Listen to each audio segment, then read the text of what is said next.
Heading डाल लो बेटा general proper. क्या हेडिंग डालेगी? General proper. ध्यान से देखो, जनरल प्रॉपर। सर जो एंट्री कहीं नहीं आएगी वो कहां आएगी? General proper. कौन सी होती है? कॉट फ्रॉम ई। सबसे पहले मैं कौन सी एंट्री बताने जा रहा हूं आपको? Opening entry. कौन सी बता रहा हूं? कब होती है सर? साल के पहले दिन, 1 अप्रैल को। देखो बेटा, जितने परमानेंट नेचर अकाउंट होते हैं ना, कौन से? एसेट्स और लायबिलिटीज, उनके लिए पिछले साल के एंड में बैलेंस शीट बनी होगी। क्या बनी होगी? उस बैलेंस शीट के अंदर इस तरफ क्या होंगी? सारी इस तरफ सारी क्या होंगी? बैलेंस शीट कब बनी होगी? पिछले साल 31 मार्च को। यहां पे क्या पड़ा होगा? Cash, stock, debtors, plant and, बस ये सब होगा। यहां से क्या होंगे? क्रेडिटर्स, बैंक लोन, और क्या होगा? कैपिटल। लेट सपोज ये 600 है, ये 400 है, ये 500 है और ये 2500 है। कुल कितना हो गया? 4000। कितना हो गया? 4000। ये कितना है? 2000, 1200, 800। 31 मार्च को ये बैलेंस शीट बनी होगी और बुक्स क्लोज हो गई। हर साल 31 मार्च को हम अपनी बुक्स ऑफ अकाउंट्स क्लोज कर देते हैं। क्या कर देते हैं? क्लोज। जितने टेम्परेरी नेचर अकाउंट्स होते हैं क्या होते हैं? वो तो ट्रेडिंग पीरियड में जाके क्लोज हो जाते हैं। और जितने परमानेंट नेचर अकाउंट है, एसेट्स और लायबिलिटीज, वो बैलेंस शीट में आ जाते हैं। अब इनका बैलेंस अगले साल पहले दिन ओपन करना है। ओपन करने के लिए हम क्या पास करेंगे? Opening entry. क्या पास करेंगे? क्या पास करेंगे? बोलो बेटा। Opening entry. और क्या होती है ओपनिंग एंट्री? ओपनिंग एंट्री कब होती है? 1 अप्रैल को, साल के पहले दिन। साल के क्या एंट्री होती है? बोलो। Assets account debit, to liabilities account और टू कैपिटल अकाउंट। एंट्री होती है assets account debit to liability to. ऐसा करते ही 1 तारीख को फिर से 31 मार्च को जो खाते बंद किए थे, जो खाते, वो अगले दिन आके दोबारा से बैलेंस क्या हो जाएंगे? ओपन हो जाएंगे। क्या हो जाएंगे? सीडी क्या बन जाएगा? डीडी। सीडी क्या बन जाएगा? अब बताओ इस बैलेंस शीट से एंट्री बोलो क्या होगी? क्या एंट्री होगी? बोलो।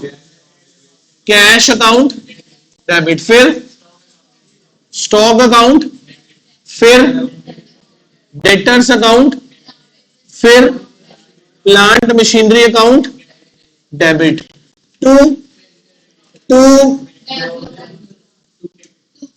और टू अमाउंट बोलो।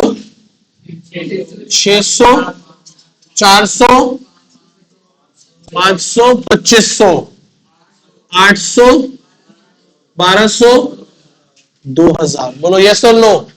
सारी एसेट्स को डेबिट कर दिया, लायबिलिटीज को क्रेडिट, और ये क्या आ गया? To capital account. यस और नो बेटा? कोई डाउट यहां तक किसी को? इसे क्या बोलते हैं? Opening entry. क्या बोलते हैं? ये पेपर में 3 नंबर का क्वेश्चन आ सकता है ऐसा। चले, यहां तक समझ आया? इसे नोट कर लीजिए एक बार।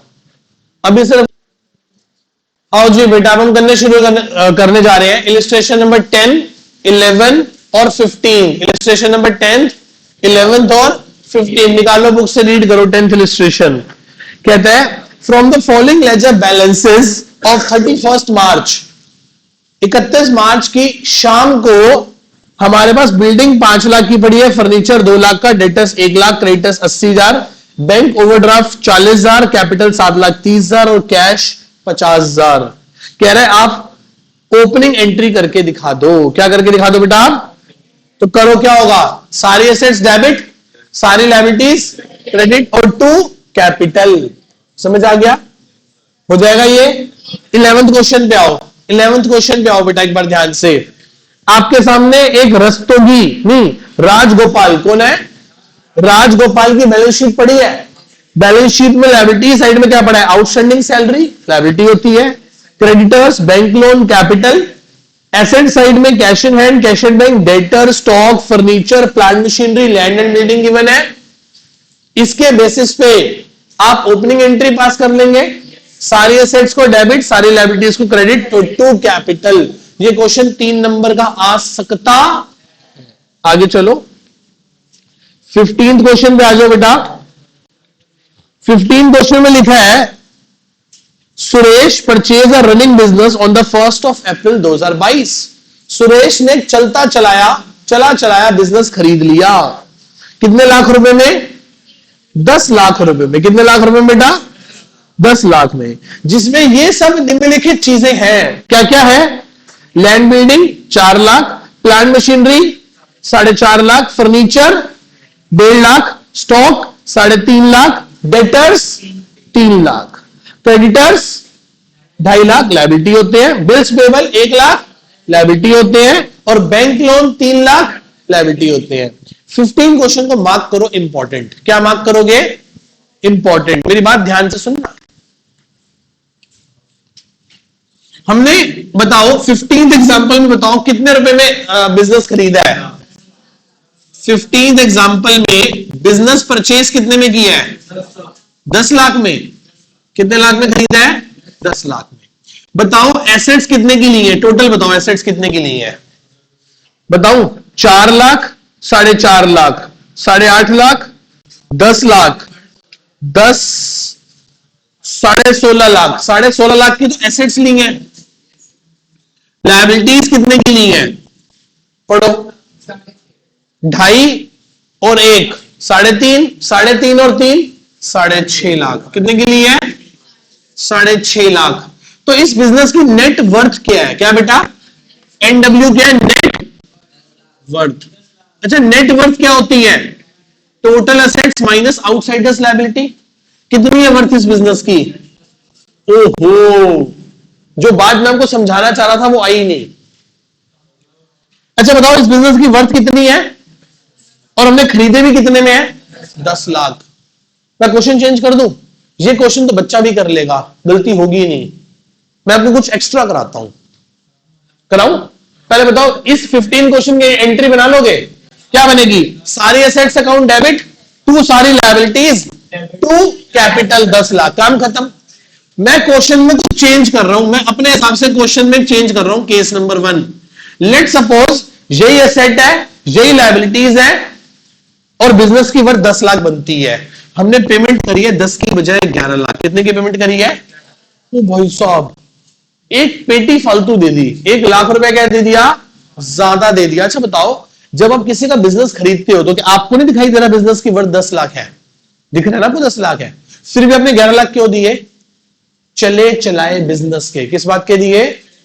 और चले चलाए बिजनेस में ना भाई साहब, उतने पैसों में बात नहीं बनती, ज्यादा देने पड़ते हैं। और ज्यादा पैसे किस बात के देते हो? गुडविल के। किस बात के देते हो? गुडविल के। मेरी बात समझ आ रही है आप लोगों को? यदि कोई मुझे आज बोले आके कि पारस गुरुजी कोचिंग मेरे को दे दो, मैं पढ़ा लूंगा, मैं तो भाई साहब बड़े संघर्ष के बाद यहां तक पहुंचे हैं। तो बिजनेस की वैल्यूएशन 1 करोड़ है तो 1.5 करोड़ मांगेंगे कि 50 लाख फालतू देके ना। किस बात के? मैं कहा इतने बच्चे करने में, इतने इस यहां तक पहुंचने में कई साल लग गए, कई जोड़ी जूते घिस गए। तो मेरे को मेरी रेपुटेशन और गुडविल के क्या दे? पैसे दे। आप समझो ना, आप मैकडॉनल्ड्स की फ्रेंचाइजी लेने जाते हो तो आपसे क्या आपको क्या बोलेगा? जितने हैं बस उतने ही पैसे दे दो। एक्स्ट्रा पैसे किस बात के मांगेगा? गुडविल, रेपुटेशन के। और गुप्ता बर्गर लेने चले जाओ तो वो तो खुद ही रख लो अपना नाम। ठीक है, इसका मतलब आपको क्या देनी पड़ेगी इस केस में? गुडविल। क्या देनी पड़ेगी? एंट्री क्या होगी इस केस में? हमने बिजनेस कितने का खरीदा है? बोलो, बताना क्या क्या एसेट है, बताओ एक बार। लैंड एंड कितना? 4। फिर प्लांट मशीनरी कितना? 4.5। फिर फर्नीचर है 1.5। आगे स्टॉक कितना? 3.5। आगे डेटर्स कितने? 3। आगे बोलो। 2 क्रेडिटर कितने? बोल 2.5। 2 बिल्स पेबल कितना? 2 बैंक लोन कितना? 3 लाख। और 2 कितनी है कैपिटल? ना ना, मेरे एग्जांपल में क्या हो गई है? 11 लाख। कितने हो गए? अच्छा वहां बताओ एसेट्स कितने की हैं? 15 लाख की। लायबिलिटीज कितने की हैं? बिजनेस की नेट वर्थ क्या है? पेमेंट कितनी हो रही है? तो 1 लाख रुपए ज्यादा किस बात के दे रहे हैं? गुडविल रेपुटेशन के दे रहे हैं। तो क्या एंट्री होगी? Goodwill debit. कितने लाख बेटा? 1 लाख। यदि क्वेश्चन में ऐसे बदल के आ जाए ना तो भाई साहब बहुत कम बच्चे होंगे जो यहां पे 1 लाख से गुडविल को डेबिट करेंगे, नहीं तो चिल्लाने लग जाएंगे क्लास में, क्वेश्चन गलत है, क्वेश्चन गलत है, क्वेश्चन गलत है। क्वेश्चन गलत नहीं है। 1 लाख रुपए एक्स्ट्रा किस बात के दिए आपने? गुडविल रेपुटेशन दिया आपने। हाँ सुनो, हमने 1 लाख रुपए किस बात के दिए हैं? गुडविल के। बोलो इतनी बात समझ आती है? ये एंट्री नोट कर लो बेटा, केस 1 बना के। Case 1, if purchase consideration is rupees 11 lakh. यदि परचेज कंसीडरेशन कितनी है बेटा? 11 लाख। इसे नोट कर लीजिए एक बार। आओ जी ध्यान से देखो बेटा एक बार। इफ परचेज कंसीडरेशन अभी कितने लाख थी? 11 लाख। मान लो परचेज कंसीडरेशन 9,80,000 है। कितनी है बेटा? अब समझो मेरी बात को ध्यान से समझना, मेरी बात को ध्यान से समझना। मैं ये कहना चाह रहा हूं, मुझे पता है मेरे बिजनेस की वर्थ कितनी है। नहीं, मैंने जिसका बिजनेस खरीदा है कितने में, तो उसकी वर्थ कितनी है? 10 लाख। 16,50,000 की एसेट्स, 6.5 लाख की लायबिलिटीज। तो 10 लाख रुपए जो है उसकी वर्थ है, पर हमने उसको कितने में पटा लिया? हमें 20,000 का फायदा हो गया कि नहीं हो गया? समझो ना, आपने 10 लाख का बिजनेस कितने में खरीद लिया? 9,80,000 में। आपको फायदा हुआ कि नुकसान हुआ? फायदे को डेबिट करते हैं कि क्रेडिट करते हैं? बोलो, फायदे को क्या करते हैं? यहां 11 लाख आएगा कि 980 आएगा? कैपिटल तो 980 आएगा ना। अब आपने कितने? गुडविल नहीं आएगा। अब क्या आएगा? अब सुनो, प्रॉफिट हुआ है। पहले बताओ प्रॉफिट हुआ है। प्रॉफिट को डेबिट करते हैं कि क्रेडिट? तो पक्की बात है कि 20,000 रुपए क्रेडिट होंगे। P&L नहीं। सुनो, कैसे प्रॉफिट है ये? प्रॉफिट क्या हमें बार बार हर साल होता है कि कभी कभार होता है? क्या रोज रोज लोगों का बिजनेस खरीदते रहते हैं? These are revenue nature profit और capital nature profits. So all capital nature profits are to be transferred into capital reserves. कहां जाएगा बेटा? Capital reserve. किस में जाएगा? Capital reserves. बैलेंसिंग फिगर करके देख लो, डेबिट और क्रेडिट का बराबर सेम सम क्या आ रहा होगा? बराबर आ रहा होगा। बोलो हाँ या ना? बोलो भाई बोलो। इतनी बात समझ आती है सबको? क्लियर है? देखो अब एक बात मुझे यहां से समझ आई। यदि हमने कैसे खरीदा? महंगा। कैसे खरीदा? कहां कहां गई? महंगा। कैसे खरीदा? महंगा खरीदा तो क्या आएगी? और गुडविल को क्या करते हैं? और महंगा कब होता है? जब नेट वर्थ से ज्यादा परचेज कंसीडरेशन होती है। नेट वर्थ से बिजनेस की वर्थ क्या थी? 10 लाख, पेमेंट हो रही है 11 लाख, तो गुडविल। और यदि क्या खरीदेंगे? सस्ता। कैसे खरीदेंगे? तो क्या आएगा? Capital reserve. और ये क्या होगा? और कैपिटल रिजर्व कब आता है? जब बिजनेस की वर्थ ज्यादा होती है और परचेज कंसीडरेशन कम होती है। बोलो हाँ या ना? इतनी बात सबको समझ में आती है? ये वाली सारी की सारी पक्का क्लियर है? अच्छे से नोट कर लीजिए। खत्म जी, आज की क्लास यही खत्म हो गई। सिर्फ हमने क्या पढ़ी अभी बेटा? Opening entries. आओ जी आज की क्लास स्टार्ट करते हैं। आज हम पढ़ रहे हैं जर्नल प्रॉपर। क्या पढ़ रहे हैं बेटा? Journal proper.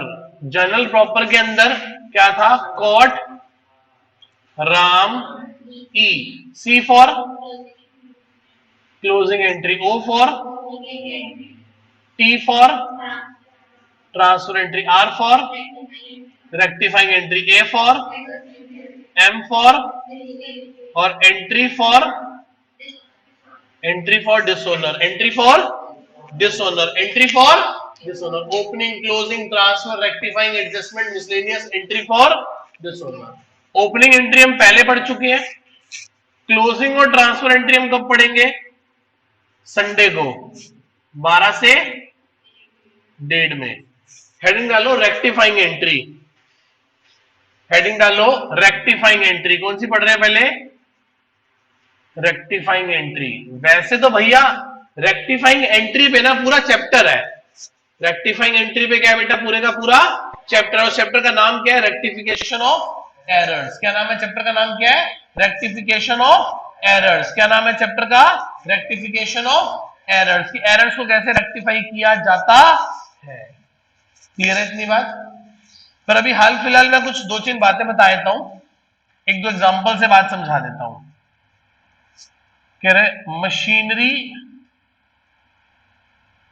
इंस्टॉल्ड, मशीनरी क्या करवाई है बेटा, इंस्टॉल्ड, एंड इनकर्ड ₹10,000। कितने रुपए खर्च कर दिए उसकी इंस्टॉलेशन पे, 10,000। Wrongly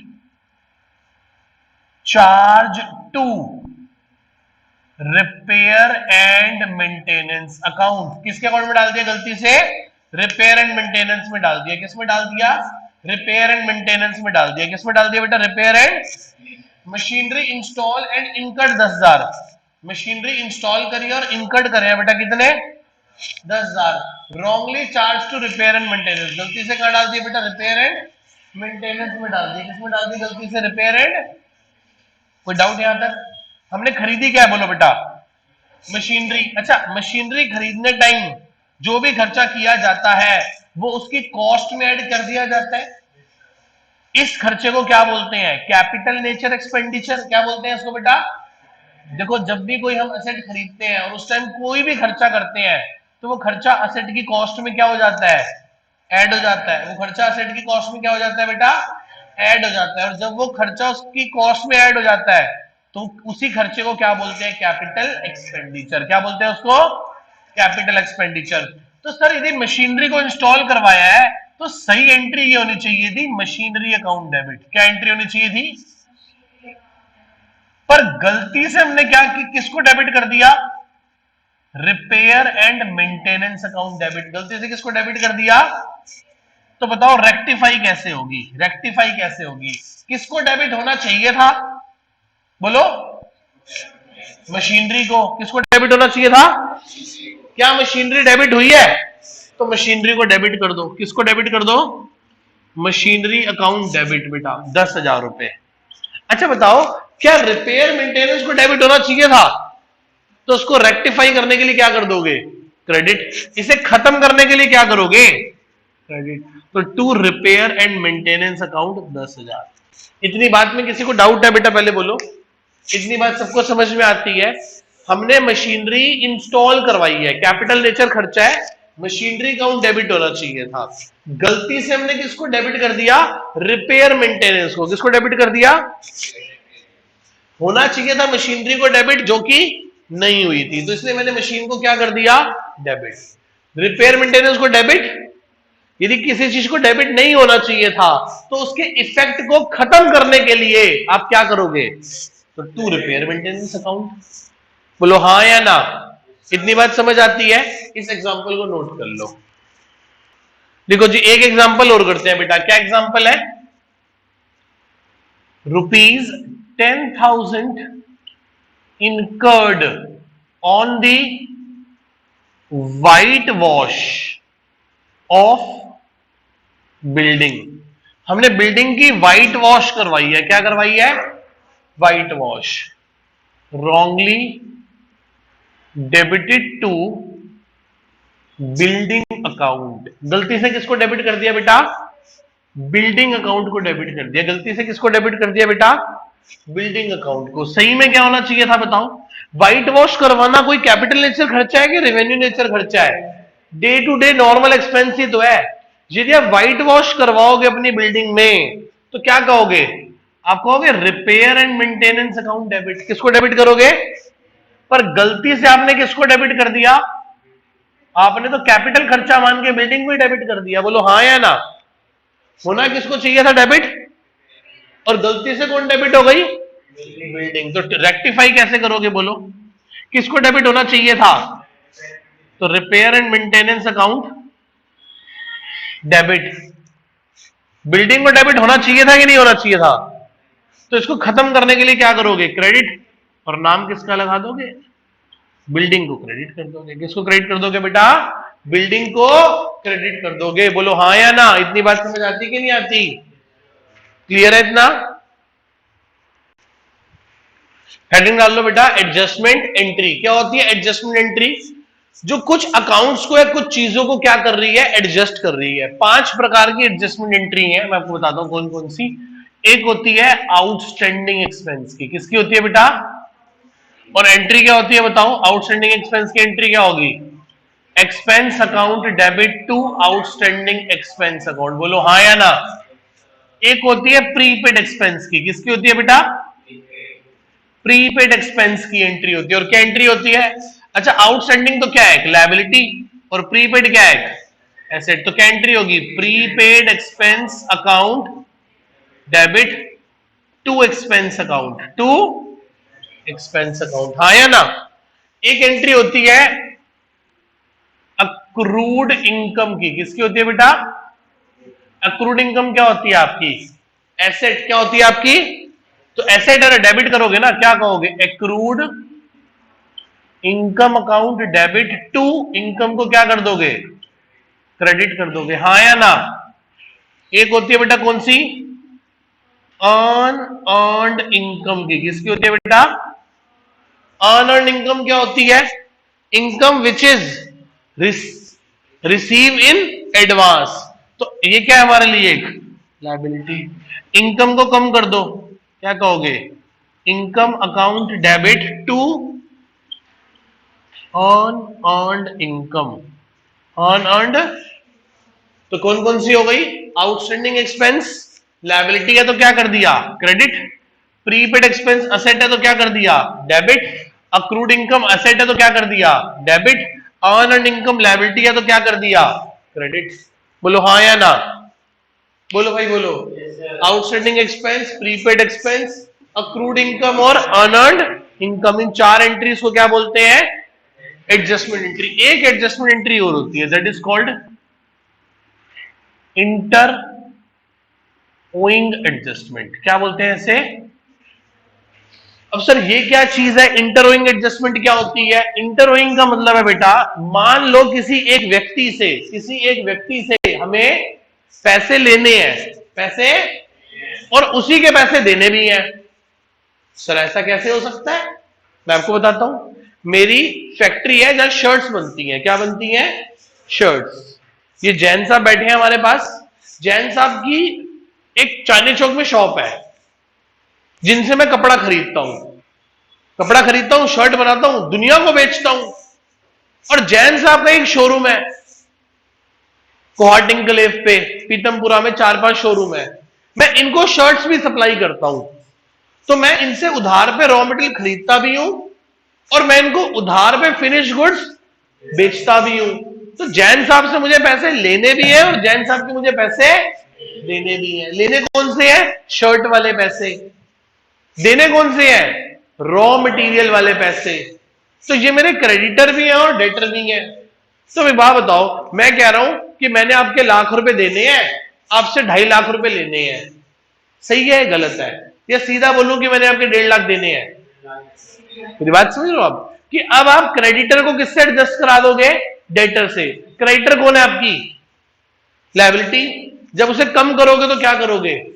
debit. तो एंट्री क्या होती है इसमें? Creditor debit to debtor account. आपका डेटर भी कम हो गया क्रेडिट हो गया, और आपका क्रेडिटर भी कम हो गया डेबिट हो गया। क्रेडिटर लायबिलिटी है, कम करने के लिए डेबिट। डेटर एसेट है, कम करने के लिए क्रेडिट। हाँ या ना? तो एडजस्टमेंट एंट्री कितनी होती है बेटा? 5। कौन सी?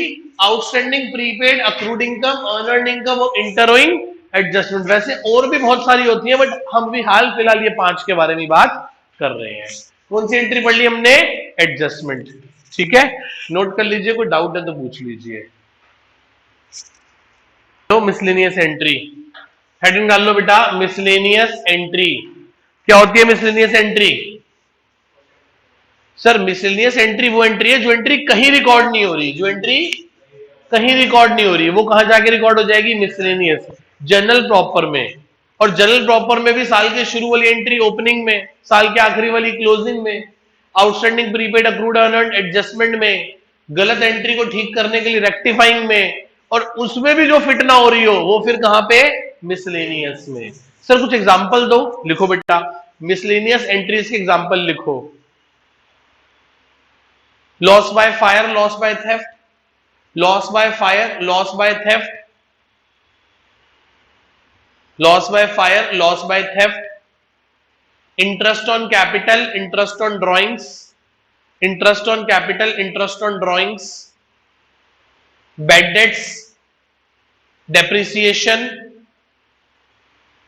Bad debts, depreciation, charity, advertisement, drawing and donation, charity, charity, advertisement, drawing and donation, advertisement, drawing and donation, in kind, in kind, charity, advertisement, drawing and donation in kind, यदि kind में करी होगी तो, एक्सेट्रा। ये वो सभी entries हैं जो कहां जाके रिकॉर्ड होंगी, जर्नल प्रॉपर में जाके मिसलेनियस एंट्रीज में। कोई डाउट यहां तक किसी को? नेक्स्ट लास्ट लिखो, लास्ट कौन सी आ गई, entry for dishonour, entry for dishonoured, entry for dishonoured, entry for dishonoured. क्या मतलब है एंट्री फॉर डिसऑनर का, कि क्या हो गया, बाउंस हो गया, क्या हो गया, चेक बाउंस हो गया, डिसऑनर हो गया, तो एंट्री क्या होगी, यदि डेटर की गर्दन फिर से पकड़ लेंगे, debtor to bank, cheque dishonour हो जाएगा, तो क्या एंट्री होगी, debtor to bank, that is called entry for dishonour, entry for dishonoured. कोई डाउट यहां तक किसी को, एक बार नोट कर लीजिए।